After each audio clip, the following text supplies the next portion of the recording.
Hey everyone, Stank here, and today I'm going to be showing you how to get the Boomkin Challenge Artifact Weapon Appearance.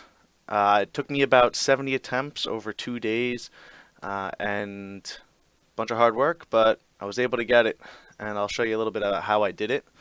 I started with a 903 item level. My first couple attempts were lower than that, but got up to 903. I had Heroic 2 set from Nighthold. I had the legendary belt, which was somewhat useful, but not great. I also was using the Fell Essence ring, which is really great for boomkins. And I was also using the Whispers in the Dark trinket, which I think is best in slot. I'm not sure about that though. Um, in my artifact weapon, I was using, I had all four of the new traits in there. The Last Gold Dragon, of course. I had my Sunfire and Moonfire um, additional traits with two Moonfire relics. I had the Stellar Empowerment trait and the Star Surge crit chance trait with a Star Surge relic, and then the crit chance for Lunar Strike. Everything else I hadn't gotten to yet, but I figured it was strong enough to get it done, and well, it was. I was running Star Lord for increased cast speed, well, because I was using Stellar Drift. Um, the Blink, Feral Affinity, and Typhoon were for keeping Karam away, or getting away from Karam. And then Soul of the Forest, Shooting Stars, and Stellar Drift all work really well together in just getting a lot of starfalls out, being able to run through those starfalls so you can keep your mobility up. And then, of course, during the ad phases, you'll have a lot of dots up. So Shooting Stars is really helpful for gaining astral power really quick during that. Um, as far as buffs, I was running Whispered Pact, of course, the Int buff, Int Flask. I was running Prolonged Powers just because I'm a little cheap and I knew I was going to get a lot of temps in. And then I was running Suramar Surf and Turf, kind of for a similar reason as that. Um, and yeah, so that's pretty much the prep.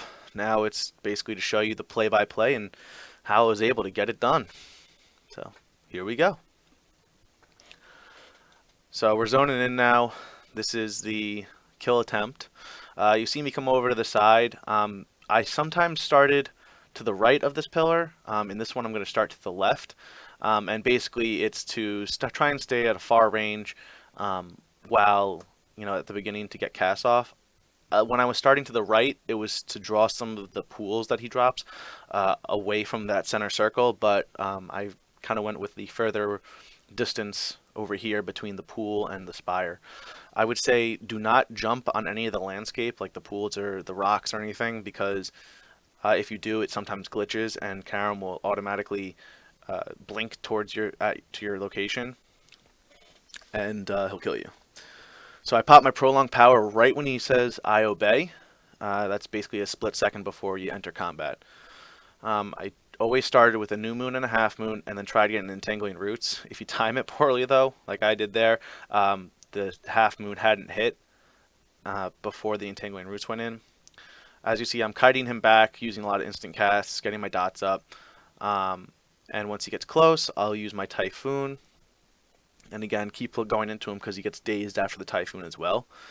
Now he's close again, and I'm going to turn and I'm going to blink through those pillars to these ones. I'm going to then keep going into him. You see I screwed up a little bit. My dots had fallen off. I should have kept them up better. So I have to reapply them there. And still just kind of going into him, kiting him a bit. I'm waiting for my Typhoon to get back up. And I'll be able to drop a full moon on him right here. And he's getting really close now to transitioning to the next phase, so I'm just going to do some damage here. But I know that he's getting close, so I stop after this Lunar Strike and start just using the Moonfire and Sunfires. And I'm going to try and kite him away from the center so that when he enters his little purgatory, he does not, he's away from all the other stuff that's going on. Now here you'll see me target the Fiend. Do not target the Vestiges because the Fiend has more health in them. So when you're Lunar Striking him as the main target, the Fiends, the additional damage from your Lunar Strikes will harm everything else. You'll see that I also only use Sunfire. I don't try and bother dotting up everything else because they do die so quickly, but having Sunfire and everything definitely helps with generating astral power throughout this.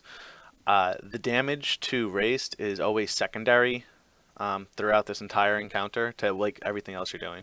There's so many other things that you need to be concerned about that Raced is he'll fall eventually. So now the hand comes up, and you see I've built up a lot of astral power from the ads, and I use that stellar drift to cast a full moon as I'm running towards the hand to get it down quickly. You can do it also while with having a half moon ready and build your half moon into a full moon while the hand is up. But I always found if you could get your full moon ready, it works out best. You'll see that the hand always spawns behind Karam, making it the most difficult for you to get to him. Here with the pool, you can jump most of the way across, and that's what I did there. It only slowed me down briefly, but I'm kind of in a sticky situation, so I solar beamed there, and it basically negates that hand. I don't really need to worry about that hand anymore. It won't cast, but of course, if I can't just let it sit there because other hands will be coming up, like this one. Still kiting and gonna get this hand down. It should fall. I'm pretty sure it falls pretty much right around the same time that Karam does. And now I'm gonna go back to the ad phase. Again, get your dots on raised and start killing the ads, targeting the fiends as priority targets. Um, and then once the second group of ads comes out, then the Rune of Summoning is going to appear. And what the Rune of Summoning is just basically a spot on the ground. You want to get into the center of it and be there when the Rune of Summoning closes. You don't need to be in it the entire time, but just whenever it closes down, you need to be in the spot to pick up that orb. So see how I get there early, but I have to wait until it's gone, and then that's when I can move. Now I'm continuing to kite the ads. Karam's back up now, and now we're going to start getting hands again. And this is where it becomes basically the most tricky part because you have hands coming up, ads still spawning, and you have runes of summoning. And the runes of summoning and the hands are on separate cooldowns. So, and not only separate cooldowns, but on staggered times. So you'll get awkward combinations sometimes of hands being up and runes. That was kind of one of them right there. But again, try and target the fiends as the ad. But at this point, you have so many other priorities that as long as you're kiting the ads, they should die just from Starfall and Sunfire damage. This point, I'm getting pretty far along. There's no more ads at this point, and I can really drive into Karam before the next hand comes out. Again, there's this Rune of Summoning that just came out, and a hand will spawn shortly after that. And I'm going to pick up this rune and try and get this hand down, and keep on using those stellar drifts. That's the Boomkin's strongest suit for this challenge right here. If you feel like you're ever gonna not get a hand down in time, I would say you can use your solar beam, but the solar beam has to be used purely in I would guess the oh shit moments. You just gotta save your solar beams. Don't count on them because the solar beams you only want to use whenever you're in a very sticky situation. That Rune of Summoning, see, in some situations, people may wait for that Rune of Summoning, but I knew I had the blink up, so I kited Karam away, knowing that I could blink past him. Just from Starfall damage and all the dots and everything, I got those two guys down, the Hand and Karam, and once you do that, Raced is pretty much a joke. You just kind of plow into him. I mean, I had him at, what, 20% when I got to him, and he does not do nearly enough damage to ruin you, so... That's pretty much the whole challenge and how I completed it. I'm sure there's other people who approached it differently, who maybe had different legendaries, but I was pretty happy about how I was able to fulfill it.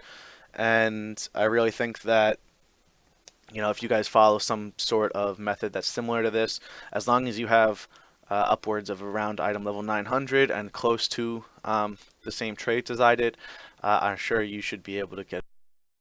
I wish everyone the best of luck, in their encounters. And if you thought this guide was helpful, please feel free to give me a like, comment, and subscribe, and get yourselves that scythe. Peace.